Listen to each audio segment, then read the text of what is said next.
All right, so in 10.2 we talked about central angles, arc measurements, what are congruent arcs, what are congruent within the individual circle or within different circles with the same radius. We talked about the arc addition postulate. All that stuff was in the section from 10.2. So the directions here say describe each figure as a minor arc, a major arc, or semicircle. So minor arc would be an arc that has what kind of measure? Less than half the circle or less than 180. What's a major arc? More than 180 or more than half. And a semicircle? 180 or exactly half. All right, so number one says arc BC. Is it a minor arc, major arc, or semicircle? Minor. And what's the measure of arc BC? 32. How do we know that? Good. Vertical angles are still congruent even when they're in a circle, which would make this 32 and this 32. And then in the central angle that intersects the arc has the same measurement. All right, number two, CBE, which goes C, then B, then E. Major, minor, or semicircle? Major, because it's more than half. And how do I find the measure? Good. So the 180, that would be half, right? Plus the 32. I could either go that way or the other way. But either way, 180 plus the 32, which is 212. Questions so far? Okay, then BCE. So BCE goes that way. Minor, major, or semicircle? Semicircle, which we know the measure, right, is 180 degrees. Good. And then number 4, it says, explain why AE is congruent to BC. So, and this is kind of in your words, but you could say something like the vertical angles makes the two angles the same. If the angles are the same, then the arcs are the same within the circle. You could say something like that. Okay, so kind of in your own words, but because the vertical angles, angle AFE would be equal to angle BFC. So the arcs they intersect, or AE, would be congruent to BC. Questions on any of those? Okay, and then 5 says, two diameters of circle P are A, B, and CD. If the measure of AD is 50, find the measure of arc ACD and mark an arc AC. So I first need my circle.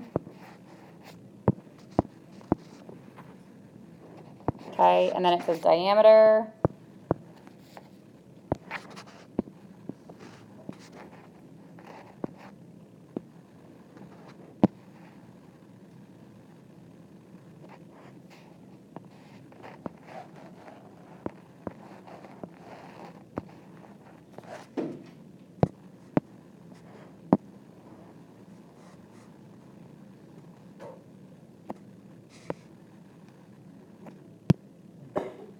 Okay, so let's say this is A, B, and this is C, D. Now, it might not be drawn to scale, but what I do know about these is that they've each formed two semicircles, so I know that they would cut the circles into half.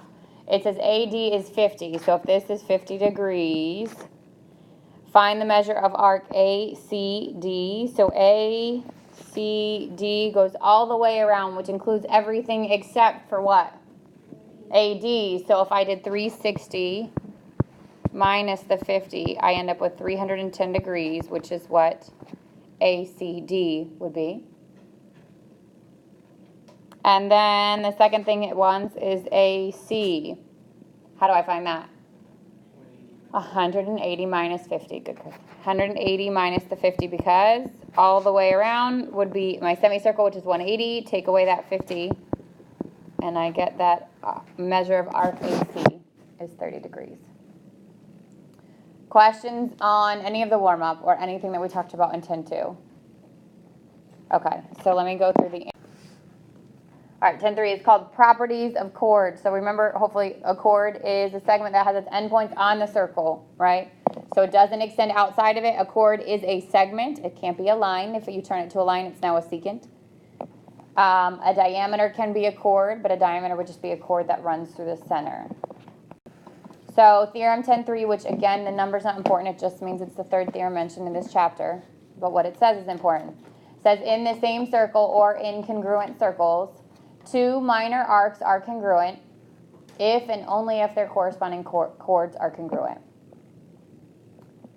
So the corresponding means that the chord that actually from endpoint to endpoint would form that arc. So I'd have this one and this one. If those two chords are congruent, so in this case, if BA is congruent to CD, then arc BA is congruent to arc CD, and vice versa. If the chords are congruent, then the arcs are congruent. I mean, if the arcs are congruent, then the chords are congruent.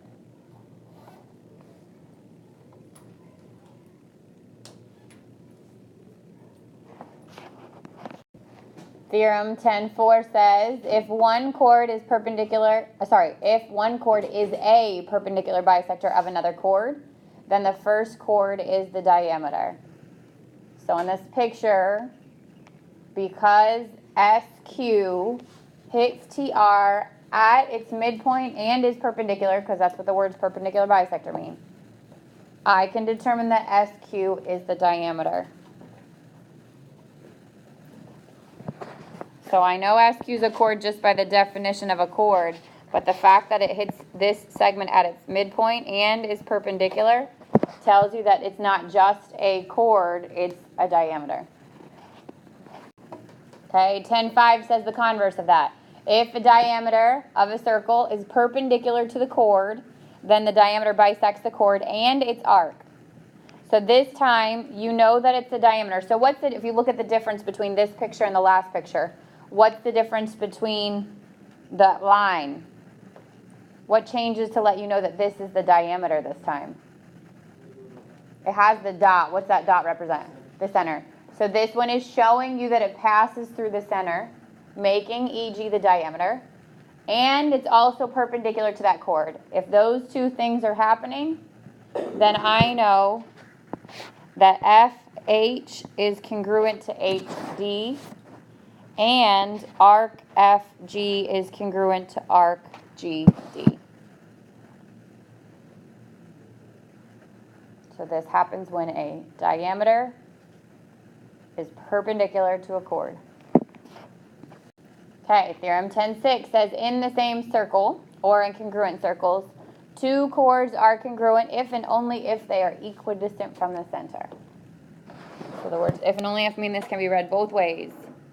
The two chords are congruent if they are equidistant from the center. So AB would be congruent to CD if these two little segments, which show distance, so they have to have a perpendicular, or they have to have a right angle. If those two are congruent, then the arcs are congruent. And vice versa. If CD is congruent to AB, then GE is congruent to EF. So either the chords are congruent because they're equidistant from the center, or the 2 points, the two chords are equidistant from the center if the chords are congruent.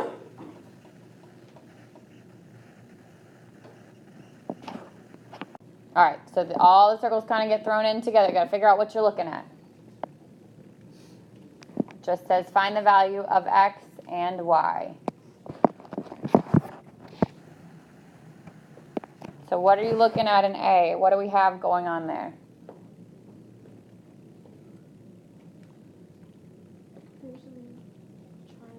There's a triangle within your circle, right? So this is where the fun part comes into play.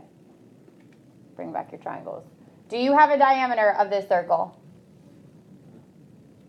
Yes. So although it doesn't look like it's perfectly center, okay, that dot indicates that that chord, the one that's running from the top to the bottom, would be the diameter. So I do have a diameter, and then I have a chord, and I have a radius. You with me? So what's happening where the diameter hits the chord? It's perpendicular. So if a diameter hits a chord at a right angle, what's true about what's happening at that chord? The 90 degrees is there. That's how we know it's perpendicular. But what's happening with the chord? It's bisected. So I know from this that both x and y are congruent.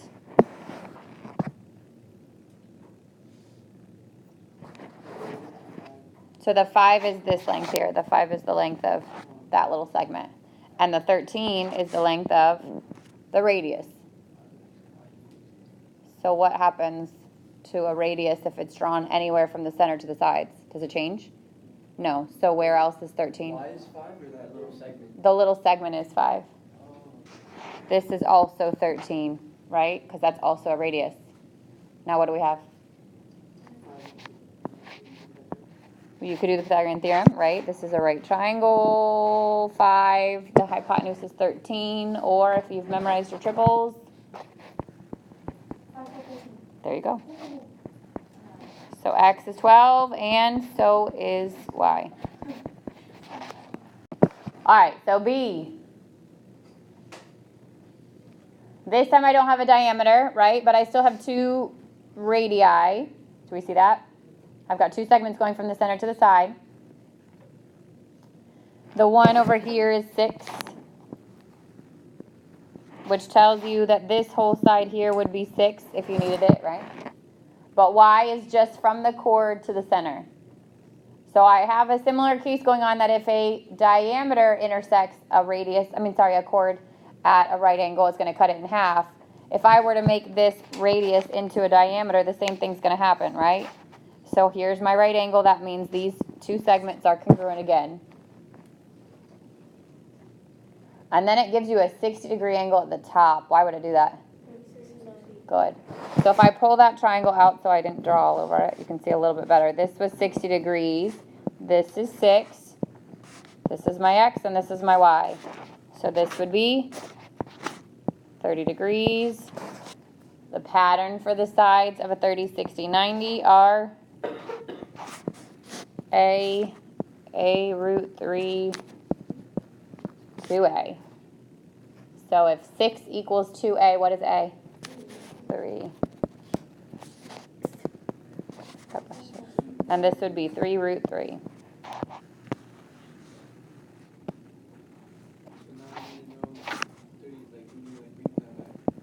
What do you mean?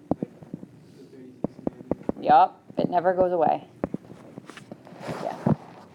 That chapter, that trig chapter, is probably one of the most important chapters in geometry because it literally never, like, I'm still using it in pre-calc. It doesn't go away. All right, so the other thing that this is asking for is the measure of arc AB. What can you tell me about arc AB?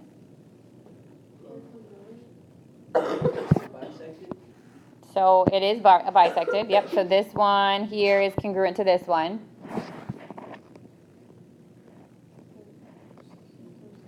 So if this is 60, then this is 60. And what's arc AB? 120. So remember, if it's diameter perpendicular to a chord, not only does it intersect the chord at its midpoint, but it also cuts the arc into 2 congruent parts. It's the same, the inside angle, that central angle was 60 degrees. So if the central angle is 60, then the arc it intercepts is 60. And then it's doubled because that chord is perpendicular to the diameter. Okay, then C. So now we've got 2 chords. And what's true about the chord, the distance from the chords to the center? They're the same. I needed those right angles there. As ugly as they are, they're sort of right angles, okay? And I also need to know that they're equidistant. If they are equidistant, then what's true about the chords? They're the same measurement. This is still perpendicular to this, which means this is still bisected. So the 8 is x and the other side. And then the y, which is your whole segment, would be what? Good.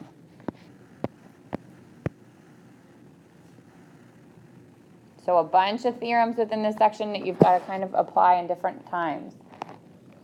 This is another one of those chapters where you can't let the end of it sneak up on you. You've got to be mastering these theorems as we go. All right, example 2. Find the measure of arc CD in the diagram. Do you have a diameter intersecting a chord at a right angle? Yes. So what is that doing? It makes the two segments congruent. So C to here, this would be congruent to this. And it also does what? Bisects the arc. So the arc is also congruent to each other. So 9x equals 80 minus x. 10x equals 80. And x equals 8. Is it asking for x? No, it's asking for the measure of arc CD. So I'm going to take this 8. I'm going to plug it back in. And get 72 degrees.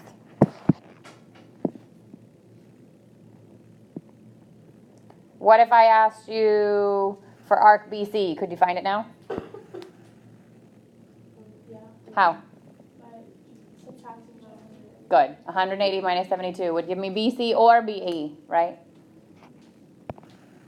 Okay, last one. In the diagram of circle C, QR equals ST. So this arc equals this arc, which is given on that diagram. And they both equal 16. Find CU. So why are they giving you that the chords are congruent? What's true if chords are congruent? Then they're equidistant to the center, right? Which means these little segments that have to have right angles on them would also be congruent to each other. So negative 3x would equal negative 9. X is equal to 3. And then, again, it's not asking for x, so make sure you're really careful. It's asking for CU. Take that 3, plug it back in, and I get CU is 6.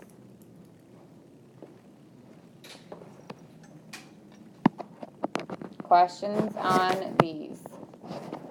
Okay, so I think I have a Quizlet for these first sections. If I don't, I have to split the one that's for the chapter. I'll post it because you definitely want to start practicing between the vocab and now there's a bunch of theorems. So you want to make sure you know these things before your quiz, which again is Monday. I'm going to open your assignment so that your homework for tonight is 10:3 and then tomorrow we'll review.